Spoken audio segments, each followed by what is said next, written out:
আসসালামু আলাইকুম। আমি সোলাইমান হোসেন সিজান। আমাদের এই রাইজ অফ চ্যাম্পিয়নের প্রথম কোর্স এবং সেটা হচ্ছে হায়ার ম্যাথের ওপর।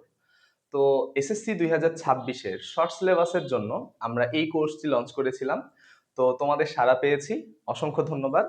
তো আমরা প্রথমে সম্ভাবনা অধ্যায় নিয়ে শুরু করব এবং আমাদের লেকচারের প্রথম লেকচারে তোমাদের সকলকে স্বাগতম। ইনশাআল্লাহ আমাদের খুব সুন্দর একটা জার্নি হতে চলেছে। আল্লাহর রহমতে আমরা এই পুরো জার্নিতে একটা ভালো প্রিপারেশন ক্যারি করব, ঠিক আছে? তো চলো শুরু করা যাক। আজকে আমাদের সম্ভাবনা অধ্যায়ের প্রথম লেকচার। তো প্রথম লেকচারে দেখো আমরা কি শিখব? ঘটনা। প্রথম টপিক হচ্ছে ঘটনা। What is the meaning of ঘটনা? এই ঘটনা মানে কোনো পরীক্ষার ফলাফল। সেটা 0 আসতে পারে, সেটা 1ও আসতে পারে, আবার সেটা যে কোনো একটা মান আসতে পারে। সেটার মান কি আমি জানি না, কিন্তু সেটা ঘটনা। যে কোনো মান আসতে পারে। তার মানে কোনো একটা পরীক্ষা, সেটা যে কোনো পরীক্ষা হতে পারে, সেটার একটা নির্দিষ্ট মানকে আমরা ঘটনা বলছি। আশা করছি বুঝতে পারছো। এবার আসো আমাদের দৈব পরীক্ষা। দৈব পরীক্ষাটা কি? তোমরা যদি একটু রিডিং দাও তাহলে বুঝবা যে ফলাফল আগে থেকে জানা থাকে। তার মানে আমি সেই ফলাফলটা জানি, ঠিক আছে? যে ধরো কোনো একটা ক্রিকেট ম্যাচ চলছে, সেই ক্রিকেট ম্যাচে প্রথমে বাংলাদেশের অনেক বেশি রান হয়ে গেছে, ঠিক আছে? বাংলাদেশের অনেক বেশি রান হয়ে গেছে, ইন্ডিয়ার সাথে খেলা হচ্ছে। এখন এই জায়গায় ধরো বাংলাদেশের 120 রান এবং সেই জায়গায় ধরো লাগে 6 বলে 6 ছক্কা, ঠিক আছে? 6 বলে 6 ছক্কা লাগে, তাহলে ইন্ডিয়া জিতবে।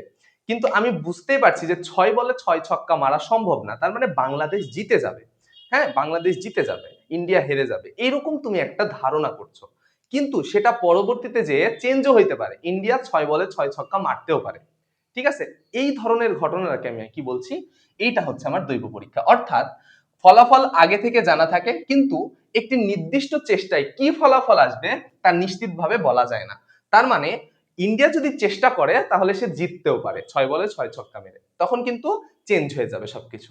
তার মানে ফলাফল আমি আগে থেকে জানি যে বাংলাদেশ জিতবে, এরকম একটা বিষয়। কিন্তু ইন্ডিয়াও জিততে পারে, একটা নির্দিষ্ট চেষ্টা করে সে জিতেও যেতে পারে। এই ধরনের যে ঘটনাগুলা, যে আমি আগে থেকে ফলাফল জানি কিন্তু পরবর্তীতে সেটা চেঞ্জও হইতে পারে, এই ধরনের বিষয়কে আমরা বলছি দৈব পরীক্ষা। আশা করছি বুঝতে পারছো। এবার বিচ্ছিন্ন ঘটনা কি? কোনো পরীক্ষায় যদি একটা ঘটনা ঘটে, অন্যটা অথবা অন্য ঘটনাগুলো নাও ঘটতে পারে। ধরো একটা ঘটনা ঘটে গেছে অলরেডি এবং অন্য ঘটনাগুলো ঘটেনি, ঠিক আছে? অর্থাৎ কোনো পরীক্ষায় যদি একটা ঘটনা ঘটলে, একটা নির্দিষ্ট পরীক্ষায় একটা ঘটনা ঘটছে, আমি একটা মান পাইছি ওখানে, অন্যটা অথবা অন্য ঘটনাগুলো না ঘটতে পারে, তবে উক্ত ঘটনাগুলোকে পরস্পরের বিচ্ছিন্ন ঘটনা বলে। তাহলে কোনগুলো বিচ্ছিন্ন ঘটনা? যেগুলা ঘটেনি সেগুলা হচ্ছে আমার বিচ্ছিন্ন ঘটনা। একটা এক্স্যাক্টলি ঘটনা ঘটেছে এবং এই ঘটনাগুলো পরবর্তীতে যে আর কি হয়নি, ঘটেনি। তার মানে একটা ঘটনা ঘটার পরে পরবর্তী ঘটনাগুলো আর ঘটেনি। তাহলে যেই ঘটনাগুলো ঘটলো না, এগুলাকে আমরা কি বলছি? বিচ্ছিন্ন ঘটনা। তারা একে অপরের, পরস্পরের কি বিচ্ছিন্ন ঘটনা। আশা করছি বুঝতে পারছো। এবার আসো সমসম্ভাব্য ঘটনা। কোন পরীক্ষার ঘটনাগুলো আমরা ঘটনা সম্পর্কে জানি, ঘটনা মানে কি? একটা পরীক্ষার ফলাফল, তাই না? তাহলে কোন পরীক্ষার ঘটনাগুলো ঘটার সম্ভাবনা কি বলতো? সমান হয়, ঠিক আছে? যদি সমান হয় তবে ঘটনাগুলোকে সমসম্ভাব্য ঘটনা বলে। তার মানে এই ঘটনাগুলো, এই জায়গায় কোন পরীক্ষা, যে কোনো একটা পরীক্ষা ঘটনাগুলো ঘটার সম্ভাবনা যদি সমান হয়, অবশ্যই কি হতে হবে? সমান হতে হবে। তাহলে সমান হলে ওই ঘটনাকে কি বলছি? সমসম্ভাব্য ঘটনা। আশা করছি বুঝতে পারছো। এবার তাহলে আমাদের সমসম্ভাব্য ঘটনার মান কি হবে বলতো? সমান হবে। ওকে, এবার দেখো অনুকূল ফলাফল কি? কোন পরীক্ষায় একটা ঘটনা তার নিজের ফলাফলকে উক্ত ঘটনার অনুকূল ফলাফল বলে। অর্থাৎ আমি যদি তোমাদের একটু বলি তাহলে তুমি লক্ষ্য করো, এই জায়গায় সমসম্ভাব্য ঘটনা আমরা বুঝছি অনুকূল ফলাফল। দেখো ধরো 7টা লাল বল আছে, 7টা লাল বল এবং 8টা ধরো তোমার হচ্ছে সবুজ বল আছে, 8টা সবুজ বল, এবং ধরো 3টা তোমার হলুদ বল আছে, 3টা হলুদ বল। ওকে, এইরকম মান আছে। এখন অনুকূল ফলাফল গুলা কোনগুলা? দেখো তো, এই যে লাল বলের পরিমাণ 7 না, তার মানে এখানে তো অনেকগুলা বল আছে এবং এই বলগুলা একত্রে আমরা সুন্দরভাবে মিশাইলাম। ওকে, এখন মিশানোর পরে এই যে তোমার লাল বল এবং সবুজ বল এবং হলুদ বল, এদের পরিমাণগুলা দেওয়া আছে, একটা হচ্ছে 7, একটা হচ্ছে তোমার 3, একটা হচ্ছে 8। এই যে লাল বল, এটা 7, তার মানে লাল বলের অনুকূল ফলাফল 7, ঠিক আছে? সবুজ বল 8টা আছে, তার মানে সবুজ বলের অনুকূল ফলাফল কত? 8। এবার ধরো হলুদ বল আছে, তাহলে হলুদ বলের অনুকূল ফলাফল কত? 3। তাহলে অনুকূল ফলাফল হচ্ছে তার নির্দিষ্ট পরিমাণ, ঠিক আছে? আশা করছি বুঝছো। এবার তোমার তারপরে দেখো কি আছে, নমুনা ক্ষেত্র ও নমুনা বিন্দু। নমুনা ক্ষেত্র বা দৈব পরীক্ষা, দেখো আমি নমুনা ক্ষেত্রটা আগে বুঝাই। ধরো একটা ছক্কা, এই ছক্কাতে তোমার হচ্ছে কয়টা সংখ্যা থাকে বলো তো? ছক্কার মধ্যে 1 2 3 4 5 6, 6টা মোট ছক্কার মধ্যে পৃষ্ঠ থাকে 6টা, তাই না? এই 6টা পৃষ্ঠর মধ্যে তুমি যদি একটু লক্ষ্য করো, 1 2 3 4 5 6, এই যে গঠিত সেট, এটা যদি আমি একটা নমুনা ধরি, তাহলে 6টা এক্স্যাক্টলি মান আছে 1 থেকে 6 পর্যন্ত। এরা সবাই এক একটা কি বলতো? নমুনা বিন্দু। তার মানে এই 1 একটা নমুনা বিন্দু, এই 2 একটা নমুনা বিন্দু, 3 একটা নমুনা বিন্দু, 4 একটা নমুনা বিন্দু, 5 একটা নমুনা বিন্দু, 6 একটা নমুনা বিন্দু। এই নমুনা বিন্দুগুলোকে একত্রে কি বলা হয় বলতো? নমুনা ক্ষেত্র, ঠিক আছে? তাহলে আশা করছি বুঝছো নমুনা ক্ষেত্রটা কি। আমি একটু তোমাদের পড়ে দেখাই। দেখো বলছে কোন দৈব পরীক্ষায় সম্ভাব্য ফলাফল নিয়ে গঠিত সেটকে নমুনা ক্ষেত্র বলে, ঠিক আছে? তাহলে এটা একটা সম্ভাব্য ফলাফল, কারণ একটা ছক্কার মধ্যে 6টাই পৃষ্ঠ থাকে, এর বেশি পৃষ্ঠ থাকে না, ঠিক আছে? তাহলে এই প্রত্যেকটা দেখো নমুনা ক্ষেত্রের প্রতিটি বিন্দুকে কি বলা হয়? নমুনা বিন্দু বলা হয়। তাহলে এরা 1 একটা নমুনা বিন্দু, 2 একটা নমুনা বিন্দু, এমন, ঠিক আছে? আশা করছি সবাই বুঝতে পারছো। এই পর্যন্ত আশা করছি সকলের ক্লিয়ার। আমার ক্যালকুলেটরটা নিয়ে আসিনি, ক্যালকুলেটরটা নিয়ে আসতে হবে। আচ্ছা, এই পর্যন্ত আমরা আসলে বুঝতে পারছি। এবার আসো অসম্ভব ঘটনা। কোনো পরীক্ষার যে ঘটনা কখনো ঘটবে না, তাকে অসম্ভব ঘটনা বলে, ঠিক আছে? তার মানে অসম্ভব ঘটনা কি? যার মান সর্বদা কি হবে? শূন্য হবে। তার মানে কোনো পরীক্ষায় যদি সেই ঘটনাগুলো না ঘটতে পারে, সেটার মান কি বলতো? শূন্য হবে। সেটা হচ্ছে আমার অসম্ভব ঘটনা। আশা করছি বুঝতে পারছো। এবার দেখো নিশ্চিত ঘটনা কি। নিশ্চিত ঘটনা হচ্ছে কোন পরীক্ষার যে ঘটনা অবশ্যই ঘটবে, তার মানে সেটা যে কোনো মান হতে পারে, 1 হতে পারে, 2 হতে পারে, 3 হতে পারে, যে কোনো মান হতে পারে, ঠিক আছে? তাহলে কোন পরীক্ষার যে ঘটনা অবশ্যই ঘটবে তাকে নিশ্চিত ঘটনা বলে। এবং নিশ্চিত ঘটনার ক্ষেত্রে সম্ভাবনার মান কত? 1, ঠিক আছে? নিশ্চিত ঘটনার ক্ষেত্রে সম্ভাবনার মান কত? 1। ওকে, আশা করছি এই টপিক পর্যন্ত তোমরা বুঝছো। আমরা এখন নেক্সট টপিকে যাব, তার আগে আমি ক্যালকুলেটরটা নিয়ে আসি। তোমরা এই পর্যন্ত যারা বুঝতে পারছো তারা নোট ডাউন করে ফেলো, ঠিক আছে? আমি ক্যালকুলেটরটা নিয়ে আসি।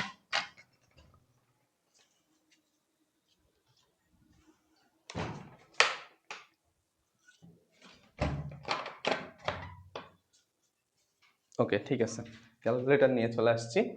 এবার আমরা দেখো এর পরবর্তী যে আলোচনাগুলা আমি মিশাই দিলাম সবগুলা, ঠিক আছে? আমরা এখন ম্যাথ করব, আমরা অনেকগুলা ম্যাথ করব ইনশাআল্লাহ। টপিক ওয়াইজ আমরা ম্যাথ করব, ঠিক আছে?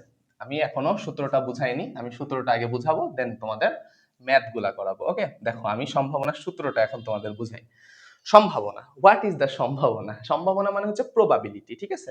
প্রবাবিলিটি মানে যেটা আমরা ধারণা করতে পারি। দেখো সম্ভাবনা ইজ ইকুয়াল টু অনুকূল ঘটনা ডিভাইডেড বাই সমগ্র সম্ভাব্য ফলাফল। এখন অনুকূল ঘটনা তো আমরা শিখছি, ধরো 7টা লাল বল, 7টা লাল বল, তারপরে 5টা হলুদ বল, হ্যাঁ, এবং তিনটা ধরো সবুজ বল। ওকে, তাহলে এই জায়গায় বলো তো সর্বমোট মানে সবগুলা বল যদি একত্রে যোগ করি, তাহলে মোট বল কয়টা বলো তো? 15টা। এই যে 15 বের হলো, এটা হচ্ছে আমার সমগ্র সম্ভাব্য ফলাফল। তার মানে সমগ্র সম্ভাব্য ফলাফল কি? যতগুলা পরীক্ষার জন্য আমরা এক্সপেরিমেন্ট নমুনা বিন্দু আছে, এই সবগুলাকে যদি একত্রে যোগ করি, তাহলে যে ফলাফলটা সেটা হচ্ছে আমার সমগ্র সম্ভাব্য ফলাফল। তার মানে এই বলের পরিমাণগুলাকে আমরা যোগ করলে যেটা পাবো সেটা হচ্ছে সমগ্র সম্ভাব্য ফলাফল। ওকে, এক একটার ক্ষেত্রে এক এক রকম হবে। ওকে, যেমন ছক্কার ক্ষেত্রে, ছক্কার একটা পৃষ্ঠ, 2টা পৃষ্ঠ, 3টা পৃষ্ঠ, 4টা পৃষ্ঠ, 5টা পৃষ্ঠ, 6টা পৃষ্ঠ, তাই না? এখন তাহলে ছক্কার ক্ষেত্রে সমগ্র সম্ভাব্য ফলাফল কত হবে? 6, কারণ তার 6টা পৃষ্ঠ আছে, ঠিক আছে? আশা করছি বুঝতে পারছো। আর অনুকূল ফলাফল হচ্ছে লাল বলের অনুকূল ফলাফল 7, হলুদ বলের অনুকূল ফলাফল 5, সবুজ বলের অনুকূল ফলাফল কত? 3। এরকম এক্স্যাক্টলি যে মানগুলা আছে, এই মানগুলা হচ্ছে তোমার একটা নির্দিষ্ট অনুকূল ঘটনা, ঠিক আছে? আশা করছি বুঝতে পারছো। যদি বুঝতে পারো তাহলে আমরা প্রশ্নে চলে যাব এখন, ঠিক আছে? তাহলে অনুকূল ফলাফল ডিভাইডেড বাই সমগ্র সম্ভাব্য ফলাফল, তাহলে আমরা কি পেয়ে যাব বলো তো? আমরা মান পেয়ে যাব। ওকে, তাহলে দেখো আমি প্রতিটা প্রশ্ন এখন তোমাদের ধরে ধরে ইনশাল্লাহ বোঝানোর চেষ্টা করব। আমি আগে প্রশ্নটা তুলি। ওকে, সবাই লেখো টপিক 1। টপিক 1-এ আমি লিখছি যে একটি ঝুড়িতে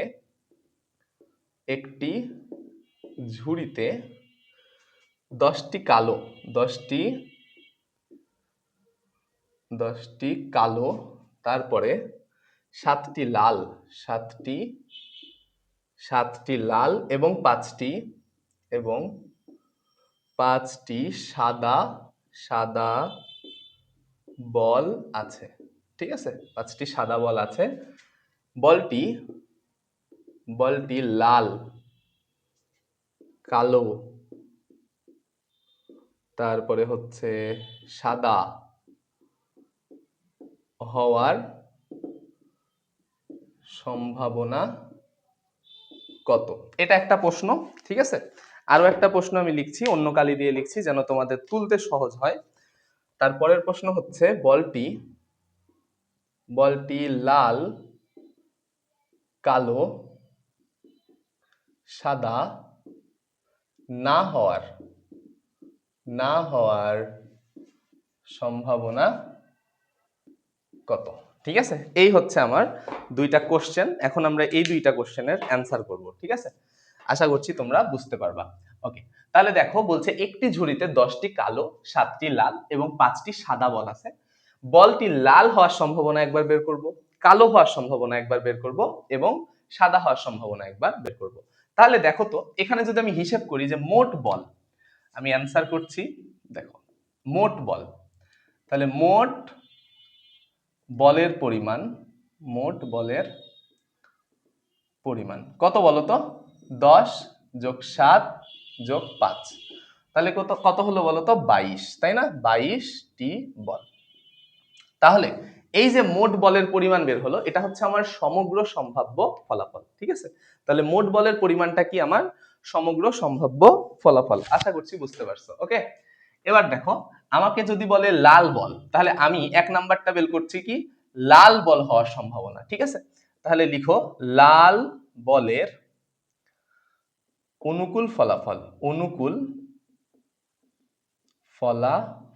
কত বলো তো? লাল বল কয়টা আছে? লাল বল 10টা আছে নাকি? ও 10টা কালো আছে, তাহলে লাল কয়টা আছে? 7টা, তাহলে 7টি। অনুকূল ফলাফল কত? 7। তাহলে সম্ভাবনা কত হবে বলো তো? সম্ভাবনা, তাহলে সম্ভাবনা কত হবে? অনুকূল ফলাফল ডিভাইডেড বাই সমগ্র সম্ভাব্য ফলাফল। আর আমাদের এই যে 22, এই 22 আমাদের কি বলতো? এই 22 হচ্ছে আমার সমগ্র সম্ভাব্য ফলাফল। সমগ্র সম্ভাব্য ফলাফল।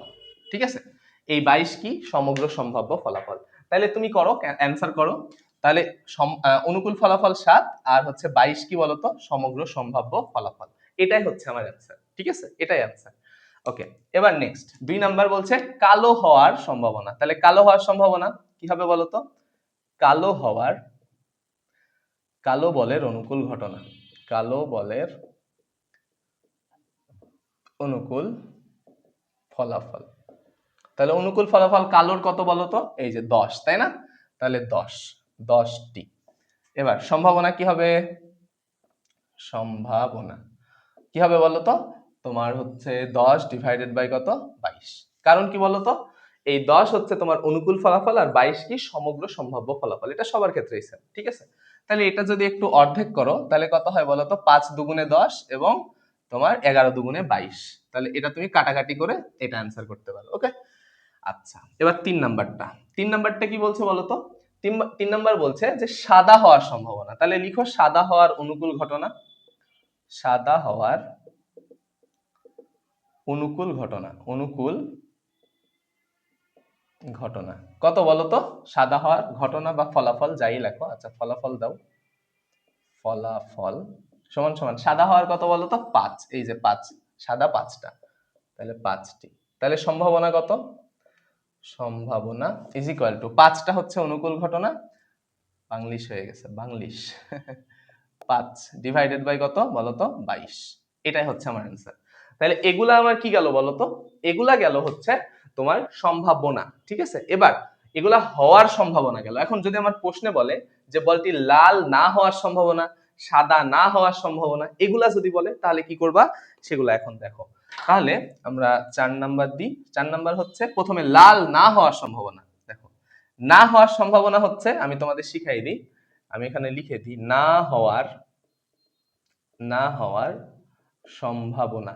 এই না হওয়ার সম্ভাবনা যদি বলে, তোমাকে যদি বলে না হওয়ার সম্ভাবনা, তাহলে না হওয়ার সম্ভাবনার সূত্রটা আমি লিখে দিই, ইজ ইকুয়াল টু না হওয়ার সম্ভাবনা সমান সমান 1 মাইনাস হওয়ার সম্ভাবনা, 1 মাইনাস হওয়ার সম্ভাবনা, এটাই হচ্ছে এসভিসিবি। ঠিক আছে, তাহলে এটা হচ্ছে আমার সূত্র, না হওয়ার সম্ভাবনার সূত্র। সেটা কি বলতো, যে 1 মাইনাস হওয়ার সম্ভাবনা। তার মানে হওয়ার সম্ভাবনা থেকে তুমি যদি না হওয়ার সম্ভাবনা যদি বের করতে চাও, তাহলে 1 বিয়োগ হওয়ার সম্ভাবনা। তাহলে দেখো তো, আমি যদি লাল বলেরটা আগে বের করতে চাই, যে লাল বলের, তাহলে লাল বল, লালের ক্ষেত্রে যদি আমি বের করতে চাই, তাহলে কি হবে বলতো, এইটা কি লাল হওয়ার সম্ভাবনা, আর 1 মাইনাস হওয়ার সম্ভাবনা করলে হয়ে যাবে। তাহলে 1 মাইনাস 7 বাই কত 22। তাহলে না হওয়ার সম্ভাবনা যদি বলে, তাহলে 1 মাইনাস হওয়ার সম্ভাবনা, তাহলে হওয়ার সম্ভাবনা কত 7/22, এটা কার লালের ক্ষেত্রে। তাহলে এটা ক্যালকুলেশন করো, সেটা হবে 22 মাইনাস 7, লসাগু করবা, ঠিক আছে, ইজ ইকুয়াল টু কত 22, তাই না, ইজ ইকুয়াল টু 22।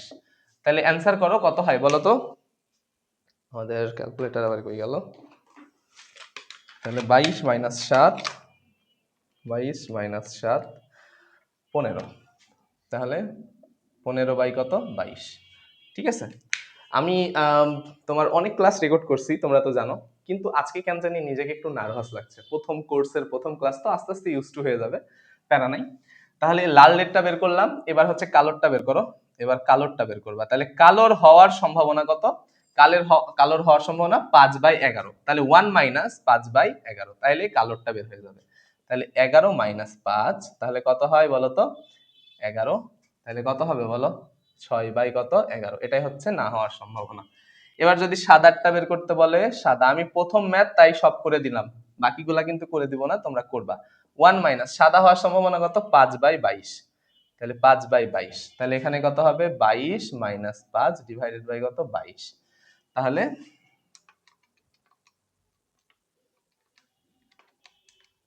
17/22। আশা করছি তোমাদের এই অঙ্কটা ইজি হয়ে গেছে। তাহলে হওয়ার সম্ভাবনা ইজ ইকুয়াল টু কি, হওয়ার সম্ভাবনা হচ্ছে তোমার মানে সম্ভাবনার যে সূত্র, অনুকূল ফলাফল ডিভাইডেড বাই হচ্ছে সমগ্র সম্ভাব্য ফলাফল।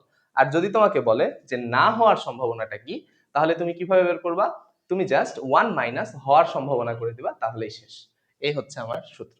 আশা করছি বুঝতে পারছো। তাহলে আমরা নেক্সট টপিকে যাই। ওকে, নেক্সট টপিকের দিকে যাই। ঠিক আছে, আশা করছি সবাই এই টপিকটা খুব চমৎকার ভাবে বুঝেছো। এবার আমরা নেক্সট টপিকে যাব। ওকে, নেক্সট টপিকে কি আছে দেখি, লেখো টপিক 2,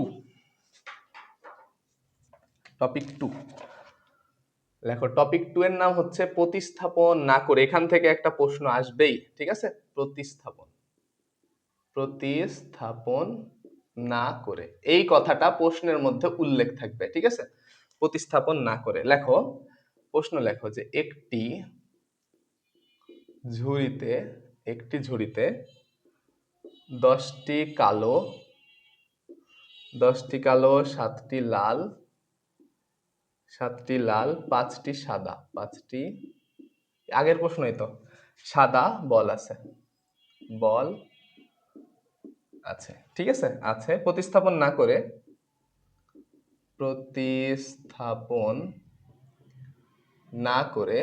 ঠিক আছে, না করে পরপর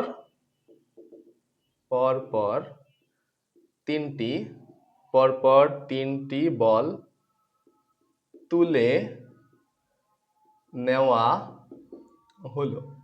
ঠিক আছে, পরপর 3টি বল তুলে নেওয়া হলো, সবগুলো বল লাল হওয়ার সম্ভাবনা কত, সবগুলো বল লাল হওয়ার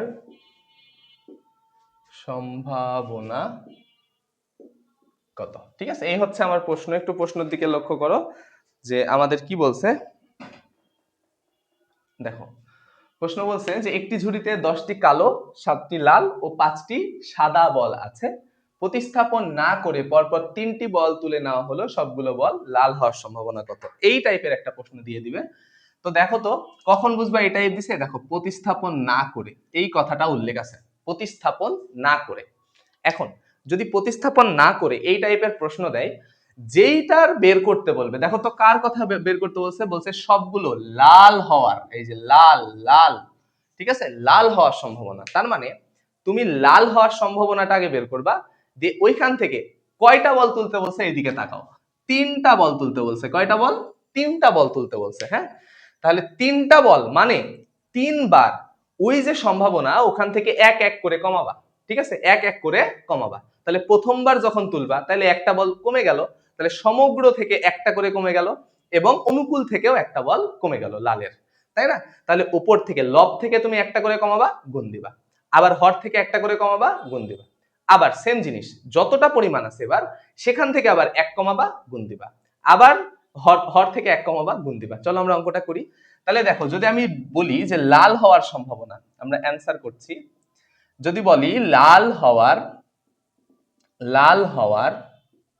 সম্ভাবনা, তাহলে লাল হওয়ার সম্ভাবনাটা যদি বলি তাহলে কত বলতো, সমগ্র সম্ভাব্য ফলাফল কত, সমগ্র মানে মোট, ঠিক আছে, মোট কত বলতো, মোট হচ্ছে 10 7 5, তাহলে কত হচ্ছে 22, তাই না?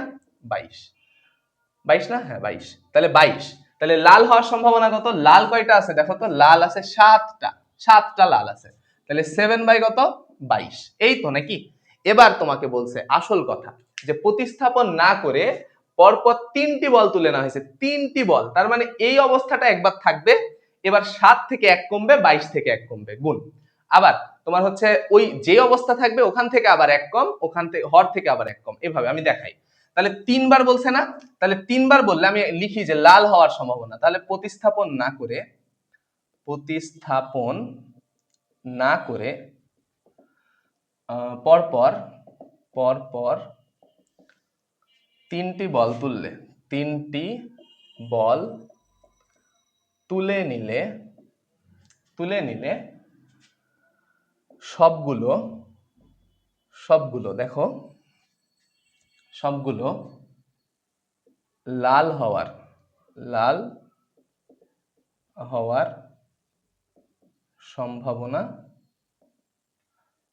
কত লিখছি আমি আবার, হ্যাঁ সম্ভাবনা দেখো, তাহলে প্রতিস্থাপন না করে বলছে, তাহলে প্রতিস্থাপন না করে যেহেতু বলছে এই জায়গায় সবগুলো বল, এই যে সবগুলো বল লাল হওয়ার সম্ভাবনা, এইটা কি করবা, যেটা লাল হওয়ার সম্ভাবনা ওইটা আগে লিখবা, তাহলে 7 লিখছো, 7 বাই কত, 22, একটা গুণ দিবা, ঠিক আছে, একটা গুণ দিবা, এবার এই 7 থেকে 1 কমাবা, 22 থেকে 1 কমাবা, তাইলে দেখো তো 7 থেকে 1 কমাইলে 6, 22 থেকে 1 কমাইলে 21, ইনটু, এবার আবার দেখো এই যে কয়বার হইলো, দুইবার হইলো না, একবার তুললা আরেকবার তুললা আরো একবার, তাহলে 6 থেকে 1 কমাও 5, 21 থেকে 1 কমাও 20, তাহলে তুমি লক্ষ্য করো তো এখানে এই জায়গায় সবই ঠিক আছে, কিন্তু এইখানে দেখো তো কয়বার বলছে, তিনটি বল তুলে নিলে, তাহলে তিনবার তুমি এইভাবে কমাতে কমাতে গুণ করবা। আবার বলছি যে এইখানে যদি বলতো 4টা, তাহলে তুমি আবার কি করতা, 5 থেকে 1 কমাইতা, 20 থেকে 1 কমাইতা, ঠিক আছে, যেহেতু তিনবার বলছে তাহলে যেটা সম্ভাবনা সেটা আগে লিখবা, তারপরে লব থেকে 1 কমাবা, হর থেকে 1 কমাবা, ওই ভগ্নাংশটা গুণ করে দিবা, আবার সেম জিনিসটাই লব থেকে 1 কমাবা, হর থেকে 1 কমাবা, তারপরে গুণ দিয়ে দিবা, ঠিক আছে। তাহলে এই হচ্ছে আমার ক্যালকুলেশন। এবার ক্যালকুলেশন করো, 7 একে 7, 3 7 21, 3 একে 3, 3 দুগুণে 6, 5 একে 5, 4 এ 5 20, 2 একে 2, 4 2 দুগুণে 4, ঠিক আছে। তাহলে এটা অ্যান্সার কত হয় বলো তো, 1/44, কারণ উপরে আর কিছু নাই, আর নিচে কত আছে 2, 22 দুগুণে 44। আশা করছি বুঝতে পারছো। তাহলে এটাই হচ্ছে আমার অ্যান্সার, এটাই অ্যান্সার। যে কোনো কিছু যাই বলুক প্রতিস্থাপন না করে একটা প্রশ্ন আসবেই, এখান থেকে একটা প্রশ্ন আসবেই ইনশাআল্লাহ, এটা আসবেই 1000%, ইনশাআল্লাহ। ইনশাআল্লাহ তোমাদের এখান থেকে একটা প্রশ্ন আসবেই আসবে। ওকে, আশা করছি তোমরা এই কনসেপ্টটা পুরোপুরি ক্লিয়ার হয়ে গেছো। ওকে, তাহলে আমি মিশাই দিয়ে একটা স্ক্রিনশট নাও, তোমরা একটা স্ক্রিনশট নাও, আশা করছি স্ক্রিনশট নিয়েছো। চলো আমরা নেক্সট টপিকে যাই। নেক্সট টপিক সহজ, ওকে, সহজ, প্যারা নাই, ভয় করলেই ভয়, ম্যাথামেটিক্স আবার কঠিন নাকি। চলো আমরা নেক্সট কোশ্চেনে যাই, সেটা হচ্ছে একটু বেসিক আমি তোমাদের দিই, যে অথবা অথবা একটা হচ্ছে ও আর এবং, ঠিক আছে, ও আর এবং, আমি এগুলা নিয়ে একটু কথা বলি, ঠিক আছে। দেখো, অথবা যদি কোনো জায়গায় যদি অথবা এই কথাটা লেখা থাকে, তাহলে ওটা হচ্ছে সবগুলা একসাথে নিবা, সবগুলা সবগুলা একসাথে নিবা, হ্যাঁ, একত্রে নিবা। ধরো তোমাকে বলছে যে 1 থেকে 6 সংখ্যা, এর মধ্যে জোড় এবং মৌলিক সংখ্যা, তাহলে জোড়ও হতে হবে এবং মৌলিক সংখ্যাও হতে হবে। বিষয়টা এমন না যে ওই দুইটা কন্ডিশনের মধ্যে হতে হবে যে তুমি জোড়গুলাকেও নিবা এবং মৌলিক সংখ্যাগুলাকেও নিবা। তার মধ্যে যদি যে কোনো একটা শর্ত না মানে তাও চলবে, জাস্ট একটা শর্ত মানলেই চলবে। তাহলে তুমি লিখতে পারো যে একটা শর্ত মানলেই চলবে, ঠিক আছে, একটা শর্ত মানলেই চলবে। আর ও আর এবং এরা হচ্ছে কিছুটা ছেদ টাইপের, ছেদের মতো দুইটা দুইটা শর্তই মানতে হবে, মানে যতগুলা শর্ত আছে সব শর্তগুলাই মানতে হবে, না হলে নেওয়া যাবে না। তার মানে যতগুলা শর্ত আছে, যতগুলো শর্ত থাকবে থাকবে সব সবগুলো মানতে হবে, সবগুলো মানতে মানতে হবে, ঠিক আছে। অর্থাৎ ধরো তোমার বললো যে 1 থেকে 1 2 3 4 5 6 6টা সংখ্যা আছে। এখন এদের মধ্যে জোড় এবং 3 দ্বারা বিভাজ্য, তাহলে দেখো তো এদের মধ্যে জোড় আছে, তাহলে জোড় হচ্ছে 2 4 6, ঠিক আছে। তাহলে 2 4 6 এদের নিলাম জোড়গুলা। এবার তোমাকে বলছে যে ওর মধ্যে এবং 3 দ্বারা বিভাজ্য, তাহলে 3 দ্বারা বিভাজ্য হচ্ছে 3 আর 6, তাহলে এখানে আরো একটা নিতে পারবা, সেটা হচ্ছে বলতো 3। এরা সবাই, এটা জোড় অথবা 3 দ্বারা বিভাজ্য, তার মানে অথবা যদি থাকে, অথবা জোড় অথবা 3 দ্বারা বিভাজ্য, তার মানে ওই দুইটা শর্তের মধ্যে যে কোনো একটা মানলেই তুমি ওগুলাকে নিতে পারবা। কিন্তু যদি বলতো যে জোড় এবং 3 দ্বারা বিভাজ্য, ঠিক আছে, বিভাজ্য, এরকম কথা যদি লেখা থাকতো যে জোড় এবং 3 দ্বারা বিভাজ্য, তাহলে তুমি কি করতা, তাহলে জোড় কোনগুলো আছে, এই যে জোড় 1টা 2টা 3টা, এই 3টা জোড়। কিন্তু দেখো তো এই 3টার মধ্যে 3 দ্বারা বিভাজ্য এই 3 আবার, তার মানে এই একটা কন্ডিশন মানছে একটা মানছে না, তার মানে একে নেওয়া যাবে না। এই 2 3 দ্বারা বিভাজ্য না, তার মানে এটাকেও নেওয়া যাবে না। 4 3 দ্বারা বিভাজ্য না, নেওয়া যাবে না।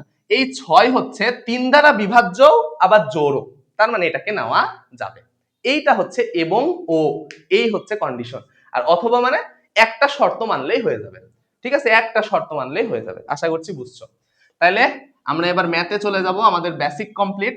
আমরা সরাসরি কিসে যাব, আমরা সরাসরি ম্যাথে যাব। চলো আমরা একটা ম্যাথ তুলি, ঠিক আছে। আমরা ছক্কার ম্যাথ করবো। এবার লেখো টাইপ টপিক 3, ঠিক আছে, টপিক 3, সেটা কি বলতো, ছক্কা। আমরা ছক্কা নিয়ে পড়বো এখন, ঠিক আছে। তাহলে প্রশ্ন তুলি, সরাসরি প্রশ্ন তুলি, হ্যাঁ। লেখো যে একটি নিরপেক্ষ ছক্কা, একটি নিরপেক্ষ ছক্কা, ঠিক আছে, একটি নিরপেক্ষ ছক্কা নিক্ষেপে জোড় সংখ্যা, হ্যাঁ, জোড় সংখ্যা আসার সম্ভাবনা কত, এইরকম, হ্যাঁ। এই প্রশ্নটা কোথায় আসছে, এই প্রশ্নটা আসছে দিনাজপুর বোর্ড 2024-এর ক, ঠিক আছে, দিনাজপুর 24-এর ক নাম্বারে আসছে এটা, ওকে। তাহলে দিনাজপুর 24-এর ক নাম্বারে এটা আসছে। দেখো বলছে একটি নিরপেক্ষ ছক্কা নিক্ষেপে জোড় সংখ্যা আসার সম্ভাবনা। তার মানে যদি আমি ছক্কাটা চিন্তা করি, একটা নিরপেক্ষ ছক্কা, এই ছক্কার সমগ্র সম্ভাব্য যে ফলাফলগুলো আছে তারা কি কি, 1 2 3 4 5 6, তাহলে সমগ্র সম্ভাব্য ফলাফল, সমগ্র সম্ভাব্য ফলাফল কয়টা বলতো, 1টা 2টা 3টা 4টা 5টা 6টা, তাহলে 6 হচ্ছে তার সমগ্র সম্ভাব্য ফলাফল। তার মানে 6টা আছে, তাই 6 হচ্ছে সমগ্র সম্ভাব্য ফলাফল। এবার বলছে একটি তোমার হচ্ছে এখানে বলছে কি জোড় সংখ্যা আসার সম্ভাবনা, তাহলে জোড় সংখ্যার অনুকূল ঘটনা, তাহলে লেখো জোড় সংখ্যা আসার অনুকূল ফলাফল, ঠিক আছে। কয়টা বলতো জোড় সংখ্যা, এই যে 2 একটা জোড় সংখ্যা, 4 একটা জোড় সংখ্যা, 6 একটা জোড় সংখ্যা, তাহলে 3টা হচ্ছে জোড় সংখ্যার অনুকূল ফলাফল। তাহলে সম্ভাবনা কি হবে, সম্ভাবনা, তাহলে সম্ভাবনা হচ্ছে 3/6। 3/6 কেন? জোড় সংখ্যা আসার অনুকূল ফলাফল ডিভাইডেড বাই সমগ্র সম্ভাব্য ফলাফল। তাহলে 3 একে 3, 3 দুগুণে 6, কত হয়? কত হয়? 1/2। এটাই হচ্ছে অ্যান্সার। আশা করছি বুঝতে পারছো। এটা হচ্ছে দিনাজপুর বোর্ড 24-এ ক নাম্বারে আসছে। এবার আমরা পরবর্তী ম্যাথে যাই। ওকে, এটা হয়ে গেছে। আচ্ছা, এবার আমার সাথে সাথে লিখো যে একটি নিরপেক্ষ ছক্কা নিক্ষেপ করা হলো একবার। 2 নাম্বার ম্যাথ। একটি নিরপেক্ষ ছক্কা নিক্ষেপ করা হলো একবার। এবার বলছে জোড় সংখ্যা অথবা 3 দ্বারা বিভাজ্য সংখ্যা আসার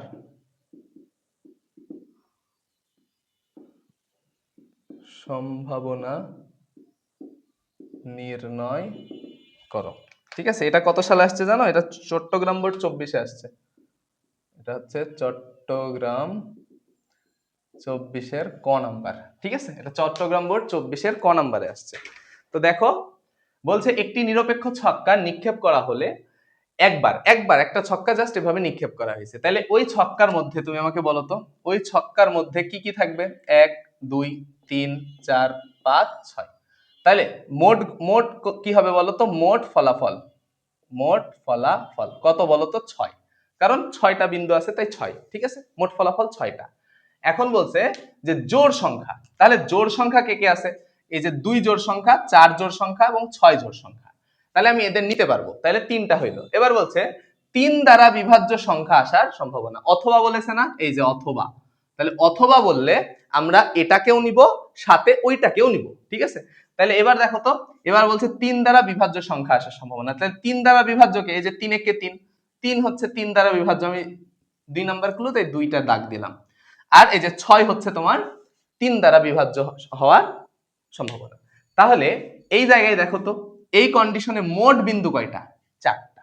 তাহলে আমি আবার বলি, জোড় সংখ্যা দেখো, প্রথমে বলছে জোড় সংখ্যা অথবা, তাহলে জোড় সংখ্যা আসার সম্ভাবনাগুলো আগে চিহ্নিত করি, 2, 4 এবং 6 হইছে। এবার বলছে অথবা 3 দ্বারা বিভাজ্য সংখ্যা আসার সম্ভাবনা। তাহলে 3 দ্বারা বিভাজ্য আসার সম্ভাবনা কোনগুলো আছে? 3 আর 6। এই ছাড়া কি আছে? নাই। তাহলে 3 এবং 6 হচ্ছে তোমার 3 দ্বারা বিভাজ্য আসার সম্ভাবনা। তাহলে মোট দেখো তো কয়টা হলো? মোট হচ্ছে 2, 3, 4 এবং 6। তাহলে মোট তোমার হচ্ছে অনুকূল ফলাফল কত? 4। তাহলে লেখো যে অনুকূল ফলাফল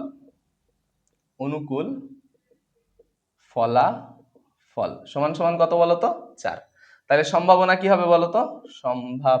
সম্ভাবনা কি হবে? 4/6। তোমরা কিন্তু লিখবা যে জোড় সংখ্যা অথবা 3 দ্বারা বিভাজ্য হওয়ার সম্ভাবনা 4/6 দিয়ে কাটাকাটি করো। তাহলে কাটাকাটি করলে কত হবে? 2/3। এই হচ্ছে আমার অ্যান্সার। আশা করছি বুঝতে পারছো। তাহলে খুবই সহজ অঙ্ক। তাহলে আমরা নেক্সট অঙ্কে যাই। ঠিক আছে, এবার লিখো, নেক্সট কোশ্চেন লিখো।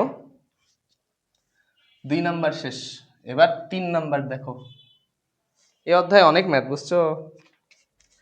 লিখো একটি নিরপেক্ষ, 3 নাম্বার লেখো, একটি নিরপেক্ষ ছক্কা একবার নিক্ষেপ করা হলো বিজোড় সংখ্যা এবং মৌলিক সংখ্যা ওঠার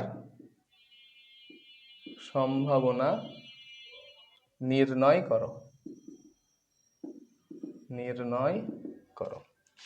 এটা কত সালে আসছে? এটা হচ্ছে সিলেট বোর্ড 24-এর ক। এটা কি?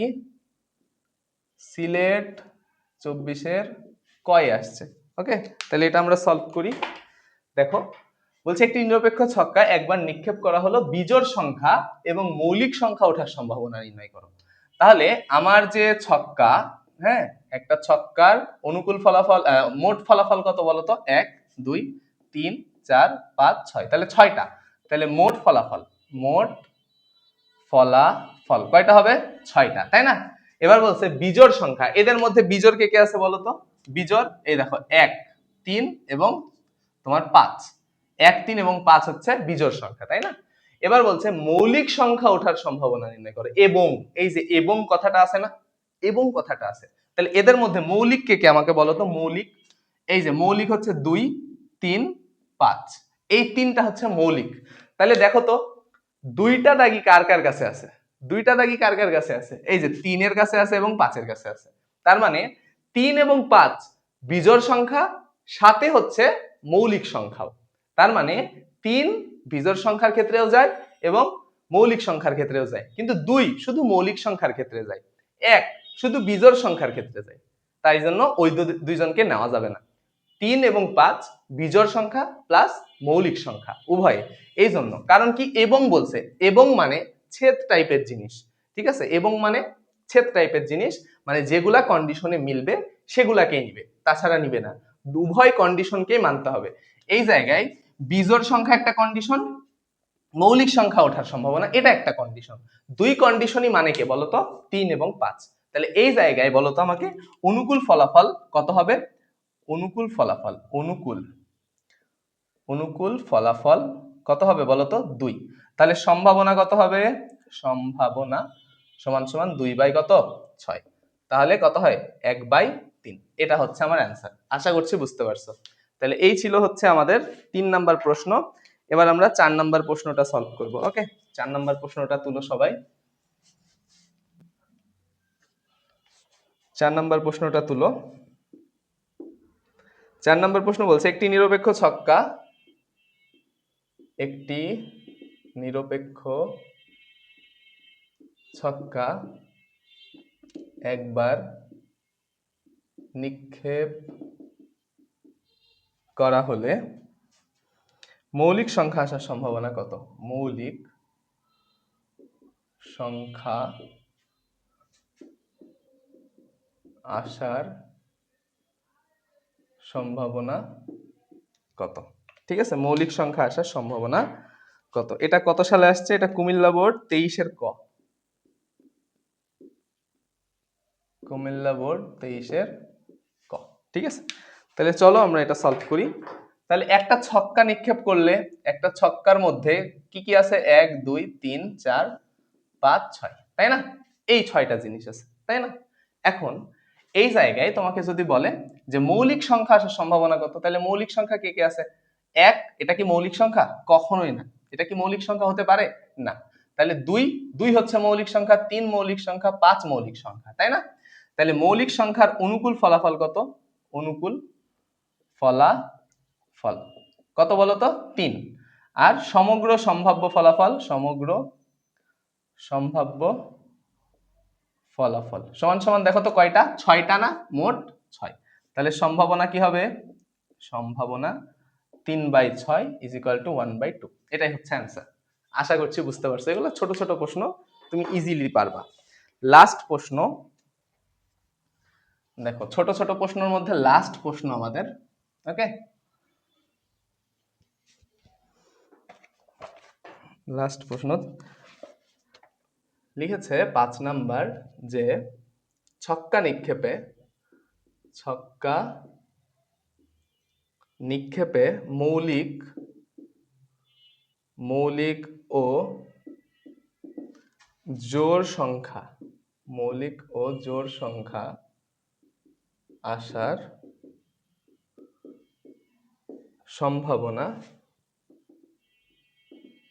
নির্ণয় করো। এটা আসছে বরিশাল বোর্ড 22-এর ক।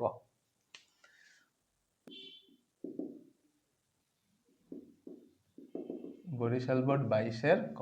ঠিক আছে, দেখো তাহলে প্রশ্নের দিকে তাকাও। বলছে কি যে ছক্কা নিক্ষেপে মৌলিক ও জোড় সংখ্যা আসার সম্ভাবনা। তাহলে ছক্কার মধ্যে কে কে আছে? 1 2 3 4 5 আর 6, তাই না? তাহলে এদের মধ্যে মৌলিক কে কে? 2 3 5 এরা। এবং এখানে কি বলছে, ও জোড় সংখ্যা আসার সম্ভাবনা। ও জোড় সংখ্যা, ও এবং ও আর এবং এরা একই জিনিস, তাইলে জোড়ও হইতে হবে আবার মৌলিক সংখ্যাও হইতে হবে। তাহলে দেখো তো এ কি জোড়? না, তাহলে এটা যাবে না। এ কি জোড়? এটাও যাবে না। দেখো তো এই দুই হচ্ছে জোড় প্লাস মৌলিক, তাই না? দুই হচ্ছে জোড় সংখ্যা এবং মৌলিক সংখ্যা উভয়ে। তাহলে অনুকূল ঘটনা কত? দুই একা, তার মানে অনুকূল ঘটনা হচ্ছে তোমার এক, তাই না? অনুকূল ঘটনা কত? এক। এবার তোমাকে যদি বলে যে সমগ্র কত, সমগ্র সম্ভাব্য ফলাফল সমান সমান কত বলো তো? সমান সমান 6। তাহলে সম্ভাবনা কত? সম্ভাবনা হচ্ছে তোমার 1/6, কারণ অনুকূল ফলাফল ডিভাইডেড বাই সমগ্র সম্ভাব্য ফলাফল। এই হচ্ছে আমাদের ছোট প্রশ্ন গেল। আশা করছি এটা বুঝতে পারছো। এবার আমরা একটু বড় প্রশ্নের দিকে যাই। ওকে, চলো বড় প্রশ্নের দিকে যাই একটু। ঠিক আছে, তাহলে আমরা প্রশ্ন তুলি 6 নাম্বার। 6 নাম্বারটা একটু বড়। বলছে একটি ছক্কা দুইবার নিক্ষেপে বিজোড় সংখ্যা পাওয়ার সম্ভাবনা কত? বিজোড় সংখ্যা, আচ্ছা এটাও ছোট, সংখ্যা পাওয়ার সম্ভাবনা কত? এটাও আমরা একটু শর্টকাটে করে ফেলি। এটা চট্টগ্রাম বোর্ড 22-এর খ। ঠিক আছে, এবং বলছে, ও আচ্ছা এবং দিয়ে আরো একটা প্রশ্ন আছে। এবং এবং প্রবাবিলিটি ট্রি ব্যবহার করে উভয় ছক্কার একই ফলাফল আসার সম্ভাবনা, একই ফলাফল আসার সম্ভাবনা কত? নির্ণয় করো। ঠিক আছে, এই হচ্ছে আমার প্রশ্ন। এটা আসছে তোমার চট্টগ্রাম বোর্ড, এই যে এটা আসছে তোমার চট্টগ্রাম বোর্ড 22-এর খয়ে, আর এটা আসছে হচ্ছে দিনাজপুর বোর্ড 22-এর খয়ে। ঠিক আছে, এই দুইটা আসছে। তাহলে চলো আমরা সলভ করি। প্রথমটা আগে সলভ করে মিশাই দিব, দ্বিতীয়টা তারপরে সলভ করব। তাহলে একটি ছক্কা দুইবার নিক্ষেপে বিজোড় সংখ্যা পাওয়ার সম্ভাবনা কত? তাহলে এইটা আমরা দুইবার নিক্ষেপ করব। ঠিক আছে, একটা ছক্কা দুইবার নিক্ষেপ করব এবং ওই জায়গায় বিজোড় সংখ্যা পাওয়ার সম্ভাবনা কত সেটা নির্ণয় করব। তাহলে দেখো তো, আমি একটা ছক্কা যদি বিজোড় সংখ্যা, মানে একটা ছক্কা আমি কয়বার নিক্ষেপ করছি? আচ্ছা, প্রথম যে ছক্কাটা, এটা যদি আমি হচ্ছে একটা প্রবাবিলিটি ট্রি আঁকাই, দেখো তাহলে একটা ছক্কা, প্রথম ছক্কা, দেখো ছক্কা, এই হচ্ছে আমার প্রথম ছক্কা। ঠিক আছে, এখান থেকে যদি আমি ছক্কাটা নিক্ষেপ করি, দেখো এরকম হবে না? আমি সবগুলো সমান করে ফেলি। তাহলে এটা হচ্ছে 1, এটা হচ্ছে 2, এটা হচ্ছে 3, এটা হচ্ছে 4, এটা হচ্ছে 5, এটা হচ্ছে 6। এটা একবার নিক্ষেপ করছি, এখান থেকে আবার 6বার নিক্ষেপ করা হবে। তাহলে এটা হচ্ছে 1, আমি এভাবে লিখছি, হ্যাঁ তোমরা বক্স করে লিখবা, 3, 4, 5, 6। ঠিক আছে, তো মিলাই নিবা। আমি একটু ছোট জায়গা তো, আমার স্পেস কম, এই জন্য আমি এভাবে লিখছি। ওকে, তারপরে এখান থেকে, তাহলে এটা হচ্ছে 1, এটা হচ্ছে 2, এটা হচ্ছে 3, এটা হচ্ছে 4, এটা হচ্ছে 5, এটা হচ্ছে 6। এবার এটা, তাহলে এটা হচ্ছে 1, এটা হচ্ছে 2, এটা হচ্ছে 3, এটা হচ্ছে 4, এটা হচ্ছে 5, এটা হচ্ছে 6। এবার এটা,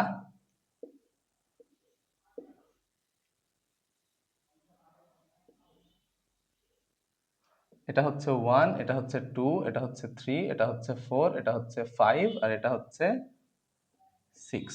এবার এটা প্রবাবিলিটি ট্রি, দেখো তো একদম গাছের মতো হয়ে যাচ্ছে না? এটা হচ্ছে 1, এটা হচ্ছে 2, এটা হচ্ছে 3, এটা হচ্ছে 4, এটা হচ্ছে 5, আর এটা হচ্ছে 6। এবার এটা হচ্ছে 1, এটা হচ্ছে 2, এটা হচ্ছে 3, এটা হচ্ছে 4, এটা হচ্ছে 5, এটা হচ্ছে 6। ঠিক আছে, এই হচ্ছে আমার প্রবাবিলিটি ট্রি। দেখছো কি হিজিবিজি প্রবাবিলিটি ট্রি? তোমরা এটা আগাতে পারো আমি জানি, ঠিক আছে। এখন তোমাকে প্রশ্নে কি বলছে? প্রশ্নে বলছে একটি ছক্কা দুইবার নিক্ষেপ করা হলে বিজোড় সংখ্যা পাওয়ার সম্ভাবনা কত, ঠিক আছে। তাহলে দেখো তো এখান থেকে বিজোড় সংখ্যা যেগুলা সেগুলা আমি হচ্ছে নমুনা ক্ষেত্রটা লিখবো। তাহলে নমুনা ক্ষেত্রটা লিখি আগে, নমুনা ক্ষেত্র। তাহলে নমুনা ক্ষেত্র কি হবে দেখো, এখান থেকে নমুনা ক্ষেত্র বের করবো এবং একই ফলাফল পাওয়ার সম্ভাবনা সেটাও আমরা বের করবো। দেখো তো তাহলে নমুনা ক্ষেত্র কি হবে, 1 1 1 2 এভাবে তুমি লিখতে থাকবা, 2 1 2 2, তাহলে 1 1 1 2 এভাবে লিখো, 1 1 1 2 1 3 1 4 1 5 আর 1 6। তারপরে 2 1 2 2 2 3 2 4 2 5, তারপরে এখানে 2 6। তারপরে দেখো তো এই যে 2 6 কিভাবে, এই যে 2 1 2 2 2 3 2 4 2 5 2 6 এভাবে 3 1 3 2 3 2 এখানে সব করে লিখতে হবে, লিখো। তাহলে 3 1 3 2 3 3 3 4 3 5 3 6। তারপরে 4 1 4 2 4 3 4 5 4 4 এবং 4 5 4 6, তাই না? তারপরে 5 1 5 1 5 2 5 3 5 4 5 5 এবং 5 6। এবার 6 1 6 2 6 3 6 4 6 5 6 6, ঠিক আছে। এই হচ্ছে আমার নমুনা ক্ষেত্র। এইটা হচ্ছে আমার কি বলতো নমুনা ক্ষেত্র। এখন আমাকে বলছে যে দুইবার নিক্ষেপের পর বিজোড় সংখ্যা পাওয়ার সম্ভাবনা কত, বিজোড় সংখ্যা পাওয়ার সম্ভাবনাটা চাইছে। তাহলে এখান থেকে দেখো তো বিজোড় সংখ্যা কে কে আছে, এর মধ্যে বিজোড় সংখ্যা কে কে আছে লক্ষ্য করো, এর মধ্যে বিজোড় সংখ্যা কে কে আছে। এখানে এই দেখো 1 1 এ বিজোড়, এও বিজোড়, এও বিজোড়, এও বিজোড়, এও বিজোড়, মানে একটা বিজোড় যদি থাকে তাইলেই আমরা নিব এটা। তাহলে এটাও বিজোড়, তারপরে এইটা বিজোড়, তারপরে হচ্ছে এই যে এটা বিজোড়, 5 2 আর 5 যে কোনো একটা বিজোড় হইলেই হবে। তাইলে এই যে এটা বিজোড়, তারপরে হচ্ছে তোমার এই যে এটা বিজোড়, এটা বিজোড়, এই যে এটা বিজোড়, এইটা বিজোড়, 5 আর 3 কত 8, এটা বিজোড় না কিন্তু, হ্যাঁ লক্ষ্য রাখো। তাইলে 2 3 2 1, তারপরে এই যে এটা বিজোড়, তারপরে এটা বিজোড়, এটা বিজোড়, 4 5 কত 9, তারপরে এইচ এটা হচ্ছে 6। তারপরে দেখো তো এই দুইটা যোগ করো, 5 আর 2 7, এটা 8, এটা হচ্ছে 9, এটা বিজোড়, এটা 11, এটা বিজোড়, এটা 7, এটা বিজোড়, এটা 8, এটা হচ্ছে 9, এটা বিজোড়, এটা হচ্ছে বিজোড় না, এটা 10, এটা হচ্ছে 11, এটা বিজোড়। তাহলে বিজোড় সংখ্যা কয়টা দেখো তো, আমরা বিজোড় সংখ্যার অনুকূল ঘটনা কয়টা পাইছি, বিজোড় সংখ্যার অনুকূল ঘটনা, বিজোড় সংখ্যার অনুকূল অনুকূল ঘটনা সমান সমান কয়টা দেখো তো, একটা দুইটা তিনটা চারটা, আরে এটা বিজোড় না, চারটা পাঁচটা ছয়টা সাতটা আটটা, এটা বিজোড় না, আটটা নয়টা, এটাও বিজোড় না, নয়টা দশটা, দশটা 11টা 12টা 13টা 13টা 14টা 15টা 16টা 17টা 18টা 19টা। তাহলে 19টা পাইছি আমরা বিজোড় সংখ্যার অনুকূল ঘটনা, ঠিক আছে। তাহলে এই দুইটা যোগ কর, এই যে এটাও তো বিজোড় না, 1 আর 1 যোগ করলে 2 হয়, তাহলে 18টা, এটা হচ্ছে 18টা।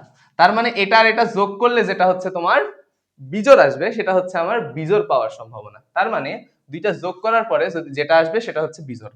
তাহলে মোট বিজোড়ের অনুকূল ঘটনা কত, 18টা। আর মোট সংখ্যা কয়টা আছে বলতো, 36টা। 1 2 3 4 5 6 7 8 9 10 11 12 13 14 15 16 17 18 19 20 21 22 23 24 25 26 27 28 29 30 31 32 33 34 35 36। তাহলে সমগ্র সম্ভাব্য ফলাফল, সমগ্র সম্ভাব্য ফলাফল সেটা কত বলতো, 36। তাহলে সম্ভাবনা কত হবে বিজোড়ের সম্ভাবনা, তাহলে বিজোড়ের সম্ভাবনা কত হবে, সম্ভাবনা 18 বাই কত 36। তাহলে 9 দুগুণে 18, 9 দুগুণে 18 আর 4 নং কত 36, 2 একে 2 4 একে 4, তার মানে কত বলতো তোমার হাফ। এটাই হচ্ছে অ্যান্সার। তাহলে প্রথমটার আমরা অ্যান্সার বের করে ফেলেছি। তাহলে প্রথমটা আমরা ডান, 2 বার নিক্ষেপে বিজোড় সংখ্যা পাওয়ার সম্ভাবনা কত? হাফ। আশা করছি বুঝতে পারছো। এবার আশা করছি বুঝতে পারছো যে বিজোড় সংখ্যা আমরা এটা আর এটা যোগ করে যদি বিজোড় আসে তাহলে বিজোড়, এটা আর এটা যোগ করব যদি বিজোড় আসে বিজোড়, ঠিক আছে? আচ্ছা আচ্ছা আচ্ছা আচ্ছা আচ্ছা, এক মিনিট এক মিনিট এক মিনিট, এই যে 3 আর 1 যোগ করলে তো 4 হয়, তাহলে এটা তো বিজোড় না, ঠিক আছে? তাহলে এটা বাদ। তাহলে কয়টা আসছে? একটা, দুইটা, তিনটা, চারটা, পাঁচটা, ছয়টা, সাতটা, আটটা, নয়টা, 10টা, 11টা, 12টা, 13টা, 14টা, 15টা, 16টা, 17টা। তাহলে 18 হবে না, এটা হচ্ছে 17টা হবে, ঠিক আছে? তাহলে 17টা যদি হয় তাহলে এখানে অ্যান্সার হবে তোমার 17/36। 17/36 স্লিপ অফ পেন, ঠিক আছে? মিস্টেক তো হইতেই পারে, এতক্ষণ ধরে ক্লাস নিচ্ছি, মিস্টেক হবে না। ওকে, তাহলে বিজোড় সংখ্যা আসার সম্ভাবনা 17 হচ্ছে তোমার 17টা বিজোড় আছে, তাই 17টা অনুকূল ঘটনা। সমগ্র সম্ভাব্য ফলাফল হচ্ছে মোট যতগুলা নমুনা বিন্দু আছে 36টা আছে, এই জন্য সম্ভাবনা কত হবে? অনুকূল ফলাফল ডিভাইডেড বাই কত? সমগ্র সম্ভাব্য ফলাফল। আশা করছি বুঝতে পারছো। তাহলে আমি এটা মিশাই দিলাম। ওকে, এবার আসো পরবর্তী প্রশ্ন, যে প্রবাবিলিটি ট্রি ব্যবহার করে উভয় ছক্কার একই ফলাফল আসার সম্ভাবনা ব্যাখ্যা করো। আমি এগুলো সব মিশাই দিচ্ছি, দিয়ে একই ফলাফল যেগুলা ওইগুলা চিহ্নিত করবো এবার, ঠিক আছে? ওকে, ঠিক আছে, চলো একই ফলাফলগুলো এবার চিহ্নিত করি। একই মানে দুইটা সেম, দুইটা সেম হবে। দেখো তো, এই 1 আর 1 দুইজন সেম না? আবার এই যে 2 আর 2 এরা দুইজন সেম না? এই যে 3 আর 3 এরা দুইজন সেম না? 4 আর 4 এরা দুইজন সেম না? এই দেখো 5 আর 5 এরা দুইজন সেম না? 6 আর 6 এরা দুইজন সেম না? তার মানে প্রবাবিলিটি ট্রি ব্যবহার করে আমরা নমুনা ক্ষেত্রটা নির্ণয় করছি। এবার বলছে যে উভয় ছক্কার একই ফলাফল আসার সম্ভাবনা নির্ণয় করো। তাহলে একই ফলাফল এই 6টা আছে, তাহলে আমি লিখতে পারি একই ফলাফল, একই ফলাফল আসার অনুকূল ঘটনা, অনুকূল অনুকূল ফলাফল, অনুকূল ফলাফল কয়টি বলতো? 6টি। তাহলে একই ফলাফল আসার অনুকূল ফলাফল কত? 6টি, তাই না? তাহলে এই 6টা হইলো, আর মোট ফলাফল কত? মোট ফলাফল কয়টি বলতো? 36টা, তাই না? তাহলে এটাই হচ্ছে সমগ্র সম্ভাব্য ফলাফল। তাহলে সম্ভাবনা কত হবে? সম্ভাবনা সমান সমান অনুকূল ফলাফল ডিভাইডেড বাই মোট ফলাফল 36। তাহলে 6 কে 6, 6 6 36, এইটা হচ্ছে আমাদের অ্যান্সার। আশা করছি বুঝতে পারছো, ঠিক আছে? এইটা হচ্ছে আমার অনুকূল ফলাফল ডিভাইডেড বাই সমগ্র সম্ভাব্য ফলাফল। আশা করছি তোমাদের ক্লিয়ার হয়ে গেছে। তো এরই মাধ্যমে, এই প্রশ্নটা সলভের মাধ্যমে আমরা আজকের ক্লাসটা শেষ করলাম। নেক্সট ক্লাসে আমাদের মুদ্রা নিয়ে কথা হবে, ঠিক আছে? মুদ্রা নিয়ে আমরা টপিক 4 থেকে শুরু করব। তো আজকে এ পর্যন্তই, ধন্যবাদ সকলকে। আমরা প্রতিটা ক্লাস খুব সুন্দরভাবে আলোচনা করব এবং আমাদের সাথে থাকার জন্য ধন্যবাদ। পরবর্তী ক্লাসে আমরা মুদ্রা থেকে শুরু করব ইনশাআল্লাহ। আল্লাহ হাফেজ।